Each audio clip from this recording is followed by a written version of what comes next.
전도서 4장 1절에서 6절 참된 위로자. 어떻게 요즘 위로받고 사세요? 네. 옛날에 김영호 목사님이 문전신방을 늘 많이 하셨다고 그래요. 그 옛날에는 이제 아파트 문화가 없었으니까. 그래서 다 이렇게 문을 열어놓고 아무나 출입하도록 그런 시대였죠. 그때는 전화도 없었고. 그러면 이제 산에 가서 기도하고 내려오셔가지고 이렇게 교인들 집을 이렇게 다니신다고 그럽니다. 다니시는데 잘 있나 그러면 예, 잘 있어요. 그러면 잘 있어. 그러고 그냥 간대요. 그리고 또 이렇게 보면은 교인들이 좀 힘들어하고 어깨가 축 처져 있으면 요즘 하나님의 위로를 좀 받고 사냐고 물어본답니다. 그러면 아무 소리 안 하면 기도를 해주시면 그때 당시 그 은혜 받은 분들이 기도하고 나면 이렇게 힘이 올라오더래요. 힘이 위로를 받는다. 우리가 이 세상에 사는 동안에 위로받고 산다는 게 이게 큰 은혜인데요. 근데 요즘 이렇게 다녀보면 특히 이제 의료 파업이 일어나서 그런지 좀 사람들이 좀 아주 그냥 화가 많이 나 있어요. 화가 나가지고 막 다 사정이 있는데 한쪽 얘기만 자꾸 들으시고서는 그냥 아주 이게 문제가 많다 이렇게 하고. 그런데 우리를 참으로 위로하는 분은 누군가? 그건 보혜사 성령입니다. 보혜사. 성경에 보면 이 보혜사 성령님, 보혜사라는 말이 이제 그 파라클레토스라는 말인데, 이 파라라는 말은 옆에. 그 다음에 클레토스라는 말은 보냄을 받은 사람, 그런 말입니다.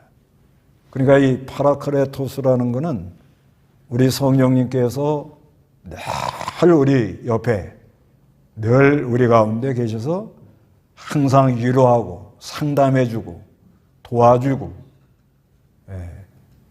중보해주고 그런 거를 말하는 거예요. 그래서 그 성경을 보면요,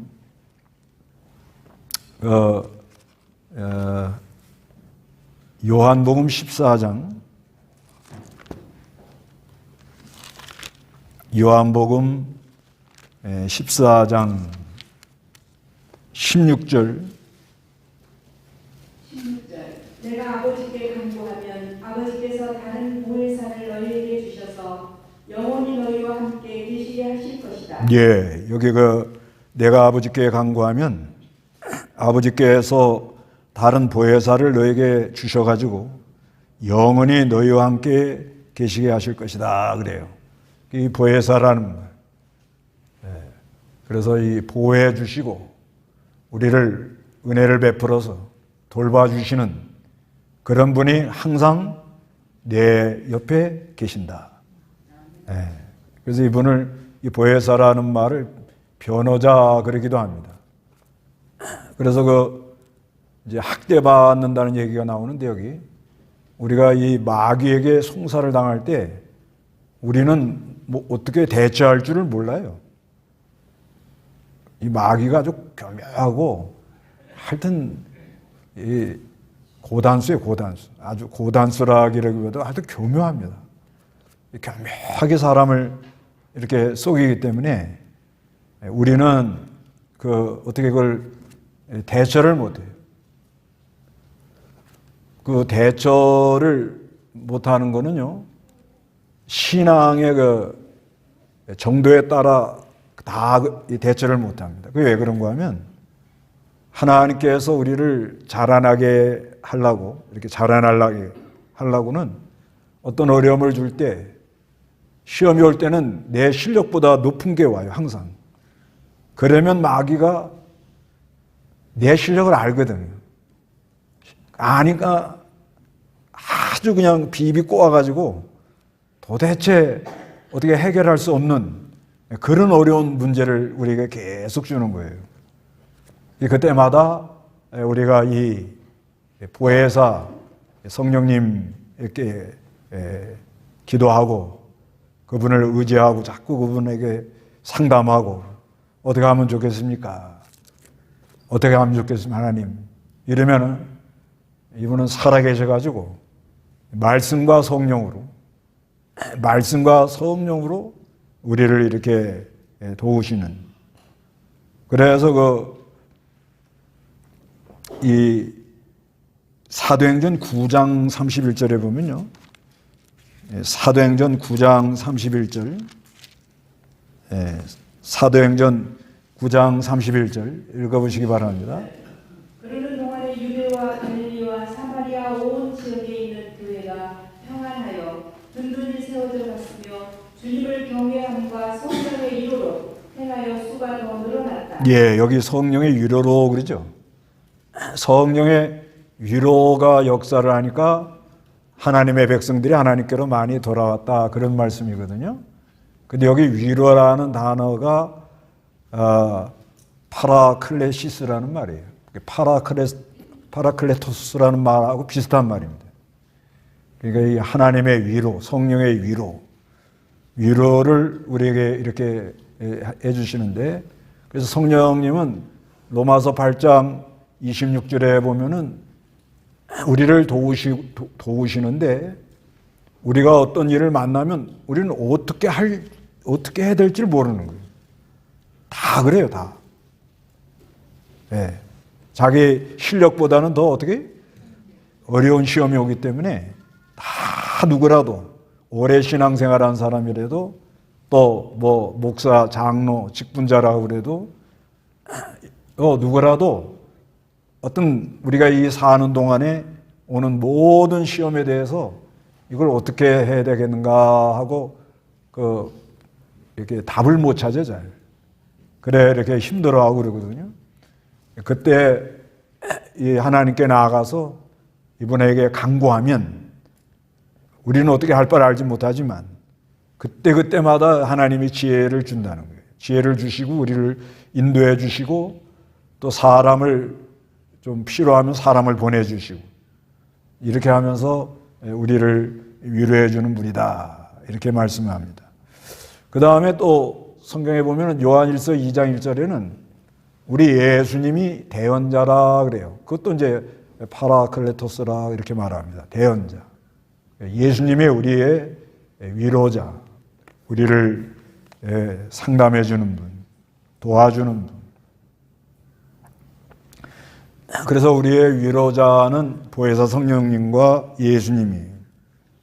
그런데 이 세상에 이렇게 이렇게 보면요, 이 위로를 못 받고 사는 사람들이 있다는 거예요.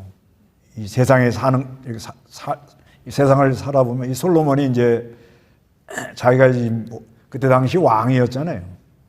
왕이어가지고 성전도 짓고 자기 왕궁도 짓고 그랬단 말입니다. 그러니까 그때 당시는 이제 아주 고대니까 전부 노동력으로 사람의 힘으로 건물을 짓는 거예요. 그러다 보니까 자기가 왕이잖아요. 자기가 왕인데 이제 뭐 성전 지을 때도 그렇고 자기 왕궁 지을 때 보니까 와서 일하는 사람들이 뭐예요? 많이 학대를 당하더라는 거예요. 많이 어려움을 당하더라는 거예요. 자기 입장에서는 그거 하지 말라고 그럴 수도 없고. 왜? 건물은 져야 되니까. 그러니까 이제 이런 말을 하는 거예요. 그래서 1절에 내가 돌이켜 헤아려서 행하는 모든 학대를 보았다. 보아라, 학대받는 사람들이 눈물을 흘리나. 그들에게는 위로자가 없다. 그들을 학대하는 사람들의 손에는 권력이 있으나. 그러니까 그 학대 받는 사람들 위에는 반드시 뭐가 있다고요? 권력자가 있는 거예요, 권력자. 권력자가 있으나 학대받는 사람들에게는 위로자가 없다 이렇게 말하는 거예요.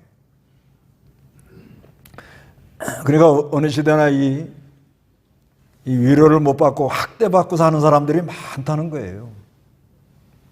그래서 지금 얼마나 그 세월이 발달하고 얼마나 지금 참 인권, 권익, 인권에 대해서 보장을 해주려고 그러고 도와주려고 그러지만 이 학대받고 사는 사람들이 상당히 많습니다. 요즘 이렇게 지금 우리가 지금 정치 4월 10일 날 총선을 앞두고 이 사람들 이렇게 나오는 면모를 보면 학대받는 사람, 그러니까 억울한 사람들이 많으면 정치인들이 괴물이 나오는 거예요, 괴물. 지금 우리나라 현상이 지금 그래요. 그러니까 이 정치하는 사람들이 상식적이어야 되거든요. 보통 이렇게 일반 사람들보다 도덕의 유월성이 있고 사람이 상식이 있어야 돼요. 근데 전혀 그렇지 않은 사람들이 많이 나오거든요. 전혀 그렇지 않은 사람. 그건 왜 그러냐? 우리나라가 지금 억울한 사람들이 너무 많다는 거예요. 억울한 사람. 억울한 사람들이 너무 많으면 그 억울한 사람들의 호소, 이런 거를 대변한다고 상식적이지 않는 사람들이 이렇게 지도자, 나라를 돌보겠다고 나오는 거예요. 이게 참 우리가 이런 걸 알고 우리 주위에 무슨 사람이 많다고요? 억울한 사람이 많은 거예요. 그러니까 우리가 생각할 때는 그 뭐 억울한 사람이 그렇게 있겠는가 이렇게 생각하지만요. 예를 들면 뭐 이태원에 그 아이들 참사 일어났잖아요. 그 아이들 죽은 아이들의 부모들의 심정이 어떻겠어요? 그 다음에 무슨 불이 났다든지, 뭐 애들이 배를 타고 가다가 배가 침몰되고 죽었다든지.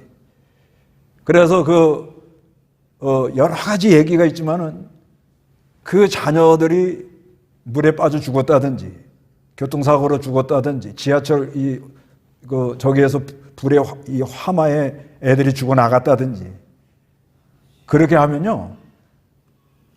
이제 거기서도 이제 다른 생각을 갖는 사람들이 있겠지만 거의 다 아무것도 안 보이는 거예요. 아무것도 안 보입니다. 아무것도 안 보이고 그저 너무 억울한 거. 너무 참 잘못됐다는 거를 이게 막 항변할 수밖에 없는 거예요.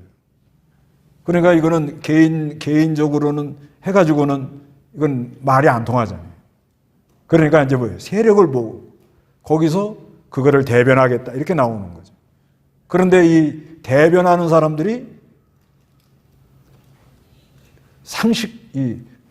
너무 도덕 수준이 떨어지면서 상식적이 하는 사람이 많이 나오는 거예요. 지금 이 시대가 지금 그런 거예요. 그건 왜 그러냐? 우리나라에 지금 억울한 사람들이 너무 많다 이 말이에요. 너무 많다. 그래서 뭐 다 우리 활동하는 거 아시지만 모든 이 경제 하는 걸 보면 먹이 사슬이 있고 연결고리가 있고 거기에 대해서 안 해주면 허락을 안 해주고 하다못해 가서 좀 노동이라도 하려고 그러면 어디 조합에 들지 않으면 뭐 취직도 못하고 너무 이게 아주 너무 이 사람 대우를 못 받는 거예요. 그런 사람들 속에는 뭐가 쌓이죠? 불만. 예, 불만. 불만이 그냥 꽉 차 있는 거예요.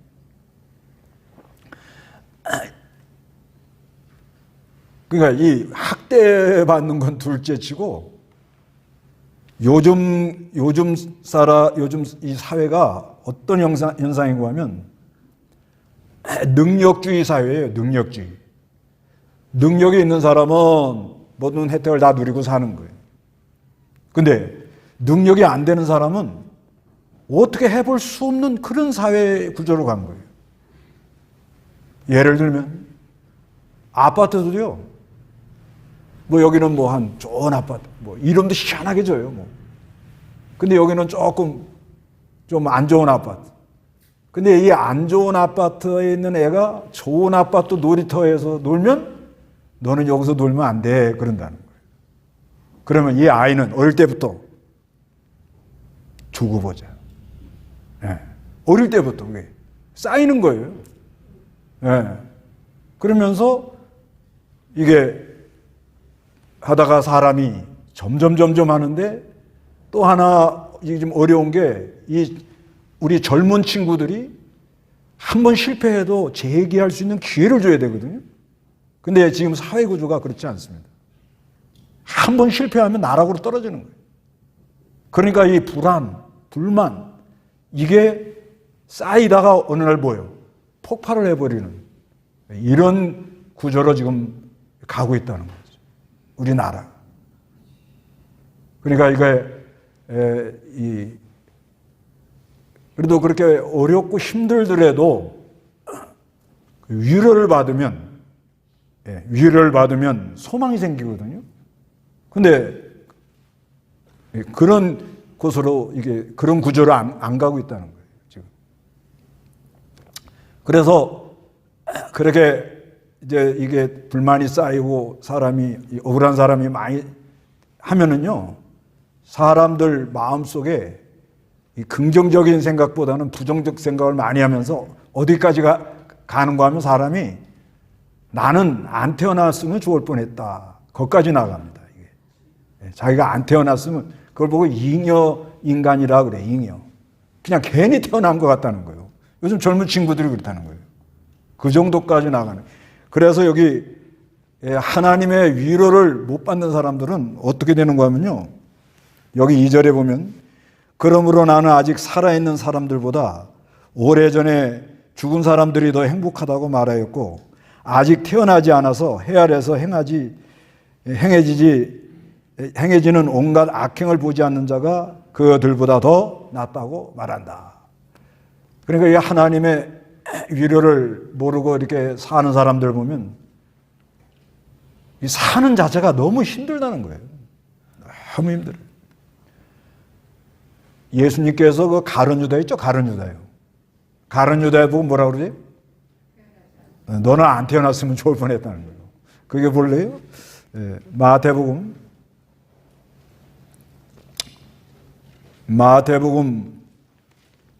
26장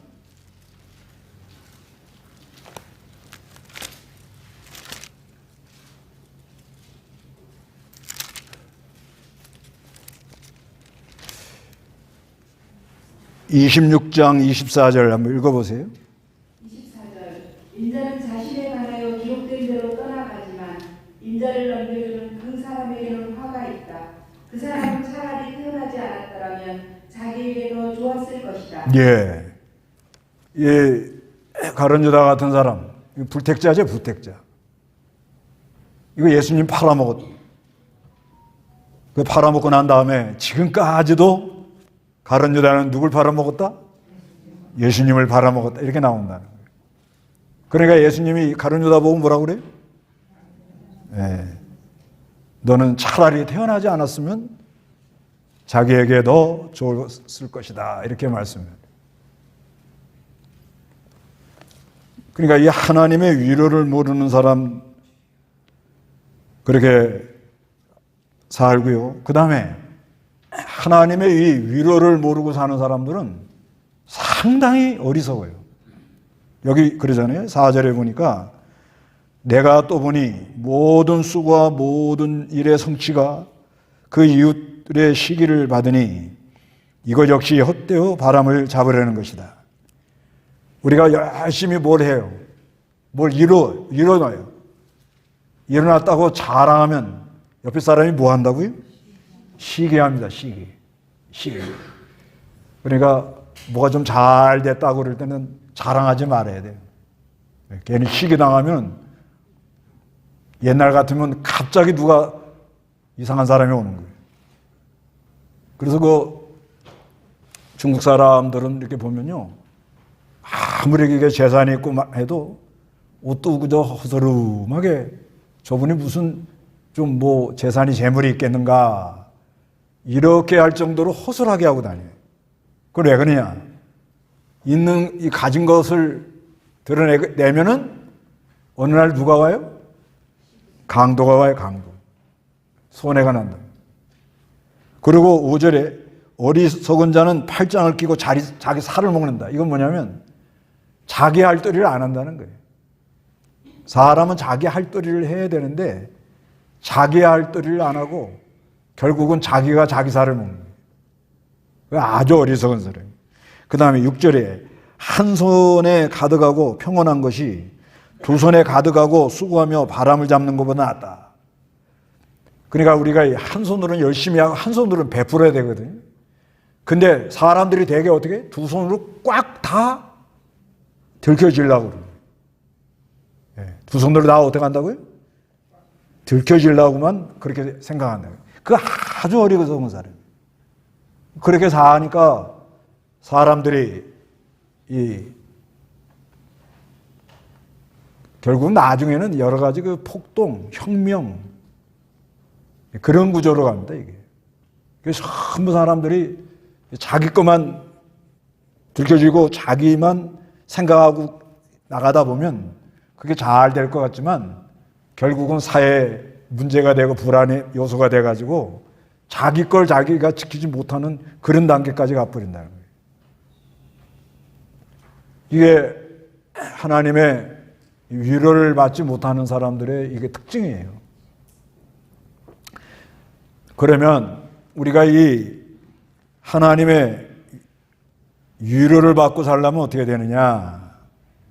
위로받고 살려면 이 하나님은 우리를 위로하는 분이라는 걸 믿어야 됩니다. 하나님은 우리를 위로한다. 고린도후서 1장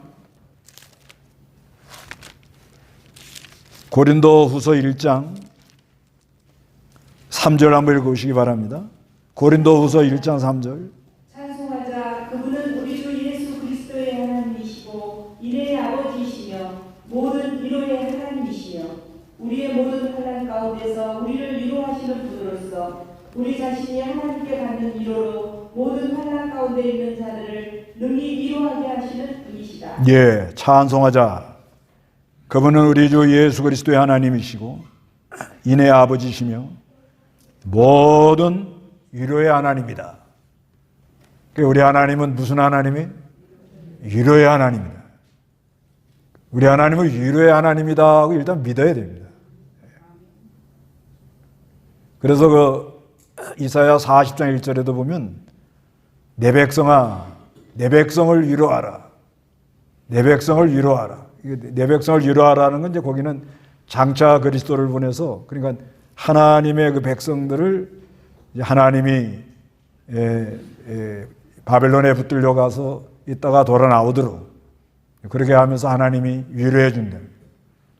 그러면서 장차 그리스도가 와가지고 우리를 위로해 준다. 우리는 하나님이 위로해 준다. 여기 그 우리의 모든 환난 가운데서 우리를 위로하시는 분이다. 우리 자신이 하나님께 받은 위로로 모든 환난 가운데 있는 자들을 능히 위로하게 하시는 분이다. 특히 믿는 일 하다가 또 여러 가지 그 어려움 당하는 그런 분들을 특별히 하나님이 위로해 줍니다. 특별히 위로해 주는 분이고 그래서 그 위로를 받아가지고 그 위로를 받아가지고 또 다른 사람을 위로하도록 하나님 그렇게 한다는 거예요. 그러니까 이 하나님은 위로의 하나님인데 우리가 예수님 믿고 예수님 이렇게 믿음으로 따라가는데 내가 여러 가지 환난이 많이 온다. 그러면 뭘 많이 받기로 예정이 된 거예요? 위로를 많이 받기로 예정이 된 거예요. 그래서 위로를 많이 받아가지고 그래가지고 그거를 어떻게 다른 사람을 위로하도록 이렇게 만든다는 거예요.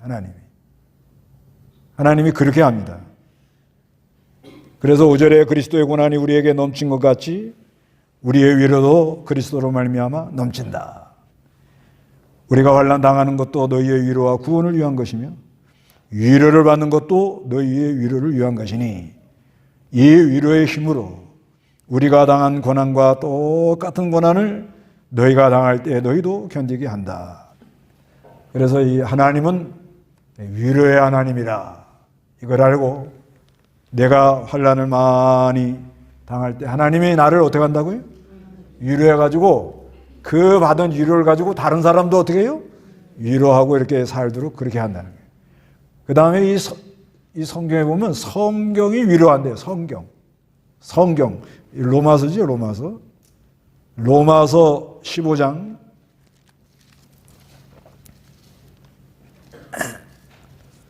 로마서 15장. 로마서 15장 4절.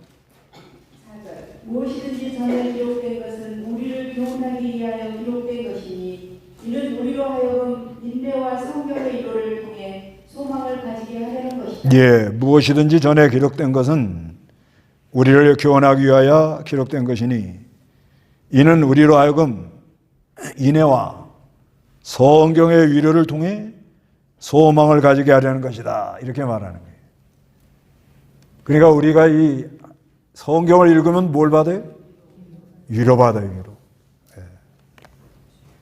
그래서 마음이 힘들고 답답하고 어떻게 하면 좋겠나 할 때는 하나님의 위로를 생각하고 성경에 하나님의 위로가 있다고 이렇게 믿고 자꾸 이 성경을 읽어보세요.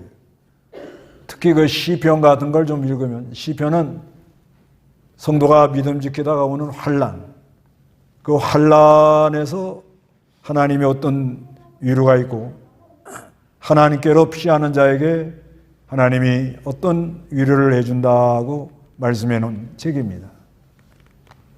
그래서 이 성경이 우리에게 많은 위로가 돼요. 네. 성경을, 그래서 우리가 좀 힘들다 그러면 뭘 읽으세요? 네, 성경을 읽으래요. 너무 어려우면 시편 같은 거 많이 읽어요. 시편은 쉬워요.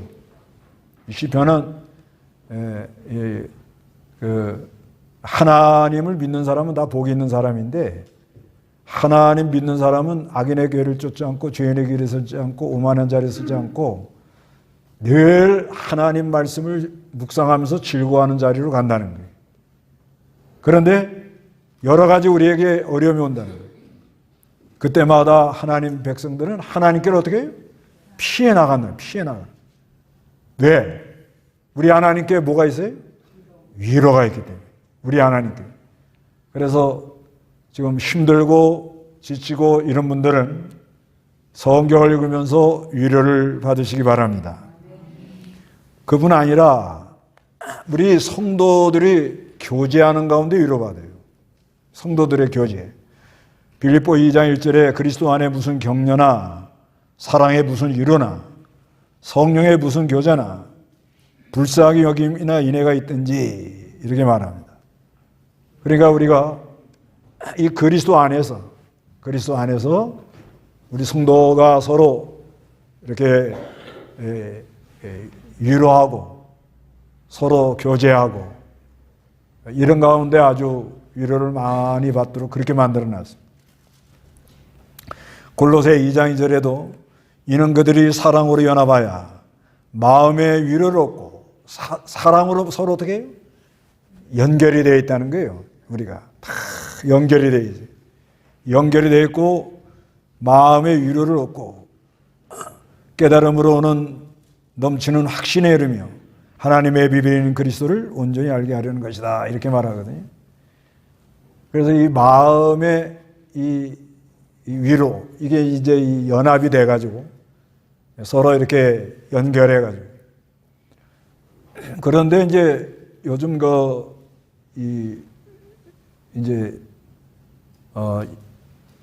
우리 한국 사회가 과연 상식적인 사회인가? 이런 얘기들을 이렇게 할 때 이제 여러 가지 얘기가 있는데 이 스마트폰이 나오고 나서 상당히 그 사회가 이렇게 관계가 안 좋아졌다고 그러네요. 그 통계를 내보니까 이 스마트폰이 나오고 아이들이 어릴 때부터 뭐만 봐요? 그러니까 아이들이 막 식당 가서 울면 엄마들이 뭐부터 줘요? 네, 거기서 이제 병이 왔다는 거네요. 너무 우니까. 너무 울면은 스마트폰 좀 어떻게 해가요? 조용합니다.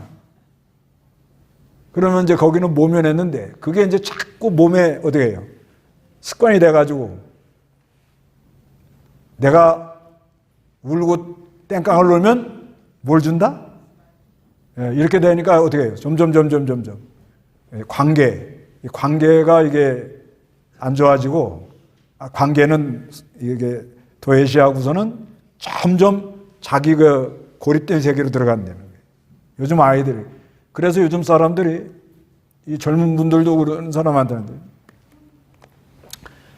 이 젊은 분들이 SNS는 잘 한대요, 그냥. SNS, 이게 휴대폰 이 안에서는. 근데 사람을 만나는 걸 힘들어 하고요. 특히 코로나 온 다음에.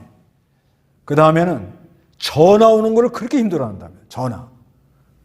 그 며느리한테 전화 함부로 하면 안 됩니다. 전화 오면 막 괜히 안절부절 한다네. 이게 안 된대요. 그래서 이 아이들도 이게 아파트에 나와가지고 나오면은 애들이 어떻게 놀아야 되죠? 애들이 애들하고 놀아야죠. 근데 요즘은 그렇지 않대요. 놀이터에 나와가지고는 뭐요? 할머니하고 논대. 자기 엄마하고 논대. 근데 문제는 뭐가 문제냐 그랬더니 엄마들도 그 젊은 엄마끼리 어떻게 해요? 이게 교제가 안 된답니다. 그러니까 계속 어떻게 가는 거예요, 지금요? 고립 쪽으로 가고 있다 그래요. 그런데 이거는 교회도 이게 지금 그래요. 교회도 이 코로나 때문에 이 비대면이 이제 익숙해진 거라. 비대면. 그래서 그 전에 이제 제가 전도사 때만 해도 아무 집 막 가도 다 문 열려 있었어요. 그때가 상당히 좋았던 것 같아요.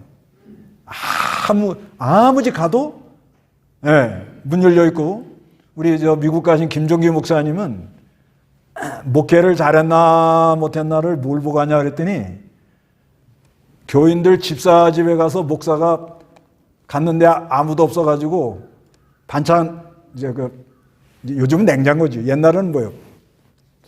찬장이라고 그러네. 예. 거기에서 반찬 꺼내가지고 밥 비벼 먹고 나와도 교인들이 아멘 그래야 된대요. 우리 교인들 제가 그런 집 없어요. 가려면은 뭐 통보를 해야 되고 허락을 맡아야 되고 문을 2개, 3개를 통해야 돼. 비밀번호를. 야, 그래가지고 그만침 뭐예요 이게? 그만침. 예. 프라이버시 침해하지 말라는 거예요. 근데 문제는 뭐가 문제죠? 예, 내가 지금 마음에 문제가 왔는데도 오픈을 안 하는 거죠. 이게 문제죠. 지금 이 속에 막 뭐가 이상한 게 왔는데 이거를 드러내놓고 얘기도 하고 기도도 하고 은혜도 받고 이래 나가야 되는데 그냥 네 떡은 네가 먹고 내 떡은 내가 먹고 그냥 뭐 전혀 점점 갈수록 교회가 그렇게 간다는 거예요. 그래서 이제 이거를 어떻게 좀 재밌게 해보려고들 연구를 하는데 여기 뭐라고 하는가 하면 그리스도 안에서 이렇게 나간다. 그게 하나님의 은혜가 있어야 되고 하늘의 위로가 와야 되는데 이렇지 않고 사람들끼리 모여서 밥 먹자 뭐 해보자 하면 할수록 처음에는 뭔가 좋은 것 같은데 갈수록 뭐가 들어요? 힘이 들고 돈이 들어요. 점점 힘들어지는 거예요. 그래서 우리가 이 봄에 우리 신방 그전에 뭐 대신방 신방 합시다 하는데 뭐 그냥 자꾸 이렇게 부담되는 거예요. 그래서 올해는 그저 신방 억지로 막 한다면 괜히 부담스러운데 그냥 지역별로 어느 집에 모입니다. 그러면 그냥 아무나 와도 돼요. 오고 싶은 사람 다 오고, 그 다음에는 대접은 냉수한 그릇. 이것도 잘 지키세요. 왜 그러냐? 성경에 냉수한 그릇만 대접해도 뭐가 있어요? 상이 있을 걸 믿으시기 바랍니다. 중요한 건 왜 아멘들을 안 하셔? 중요한 거는 잘 대접하는 게 중요한 게 아니에요. 서로 힘들고 어려운 거를 그리스도 안에서 내놓고 기도하고 하나님의 은혜로 풀어나가고, 그래도 내 주위에는 나를 위해서 기도해 주는 사람이 있다, 내 응원군이 있다, 참으로 나도 살만한 세상에 산다, 그런 은혜가 있으시기 바랍니다. 그러셔야 돼요. 근데 이게 목사님이 온다니까 목사님 뭘 좋아한대? 저 다 좋아합니다. 다 좋아하는데 제일 좋아하는 게 냉수가 제일 좋아요. 그 냉수가 그렇게 좋답니다. 그래, 의사 선생님들은 다 그러잖아요. 물을 많이 잡수라고. 커피 그것도 뭐 몸에 어쩌고 저쩌고, 뭐 녹차 뭐 어쩌고 저쩌고, 무슨 차 뭐 다 문제가 있대 안에. 근데 냉수는 다 통한답니다. 다 통해. 그래서 뭐만 대접하면 돼요? 그 중요한 건 뭐라는 거예요? 중요한 거는 서로 그리스도 안에서 뭘 해요? 교제하는 가운데 위로를 받는 거예요. 위로를. 이게 중요한 거예요. 그래서 그런데 여러분 요즘 위로받는 데 있어서 이제 교인들 간에 교제하는 데 위로받는데 어떻게 부모님들 위로받으세요? 부모님들. 우리 부모님들 언제 제일 위로 많이 받죠? 위로받으신 지가 오래되셨나 보네요. 부모님들은 손자 볼 때 위로받아요. 손자. 그러니까 우리 며느리들은 자꾸 어디 가요? 손자. 그 다음에 부모들은 자녀들한테 어떨 때 위로받죠? 말씀해보라면 새삼스러워. 자녀가 앞가림하고 나갈 때. 그러죠? 걔가 뭘 사다 준다. 이거 걱정돼요. 또 뭘 또 달라고 그럴지 모르잖아요. 그런데 자기가 어떻게 앞가림? 그 다음에 결혼하면 전화하지 마라. 니네들이 알아서 해결해라. 뭐 어쩌고 저쩌고 그거 근심해요. 결혼하면 뭐요? 니네 가정은 니네 가정이 알아서 해결해라. 그게 부모를 위로하는 방법이에요. 할머니들은 언제 위로받아요? 손자 전화 올 때. 손자가 그게 엄청난 위로가 됩니다. 그러면 목사는 언제 위로받을 것 같아요? 목사 위로받는 방법이 성경에 나와요. 한번 찾아보실래요? 고린도후서 7장 7절. 고린도후서 7장 7절. 고린도후서 7장 7절입니다. 7절. 그가 돌아온 것뿐 아니라 그가 너희에게 받은 그 위로로 위로하였으며 나에 대한 너희의 사모함과 애통함과 너희의 열심을 우리에게 보고할 때 나는 너무 기뻤다. 이거는 이제 사도 바울이 디도를 고린도 교회를 보냈는데 고린도 교회 가가지고 디도가 위로를 받았어요. 교회가 이제 좀 나아진 거예요. 그러니까 디도가 와가지고 바울에게 뭐예요? 고린도 교회가 내가 갔는데 거기서 많은 위로를 받았습니다. 그러니까 바울도 어떻게 해요? 멀리서 있으면서 위로가 되더라는 거예요. 우리 목사님들은 이렇게 위로받아요. 뭐 잘해주시고 뭐 대접자라고 그것도 감사하지만 교인들이 믿는 일을 잘한다는 소리를 들으면 뭐요? 요즘 누구 집사님 기도하러 막 열심히 나간대. 자꾸 기도해서 자기 기도하는 자리를 찾아해가지고 기도하고 있대. 그 말 들으면 목사가 어떻게 된다고요? 위로가 되고 힘이 난다는 거예요. 목사님 제가 요즘 성경 이렇게 읽는데 이런 은혜를 받아. 그 목사가 막 얼굴이 막 번글번글해지는 거예요. 그냥 그렇게 하세요. 그렇게 하세요. 그 다음에 목사님 나 오늘 전도하러 갔다 왔다고. 전도하러 갔는데 어떤 할머니를 만났는데 내가 이렇게 말씀을 전해줬다고. 그 말 들을 때 뭐가 돼요? 하나님이 저에게 은혜를 주시는구나. 그게 뭐가 된다고요? 위로가 된대요. 자, 험난한 세상에 우리 위로받고 삽시다. 예. 누가 위로자예요? 성령 보혜사 성령 하나님. 또 누구요? 예수님. 그래서 하나님이 우리의 위로자시고 우리가 성도와 성도 간에 교제하는 가운데 위로받고요. 그 다음에 할아버지 할머니들은 손자들한테 위로받으시고 우리 아이들 젊은 애들은 나의 갈 길을 나가도록 앞가림을 하고 쭉쭉 나갈 때 부모가 위로받고요. 목사는 뭐요? 교인들이 믿음 잘 지키고 은혜 생활할 때 위로를 받는데요. 그래서 서로 위로하는 그런 은혜가 여러분에게 있으시기 바랍니다. 예, 다 같이 기도하겠습니다.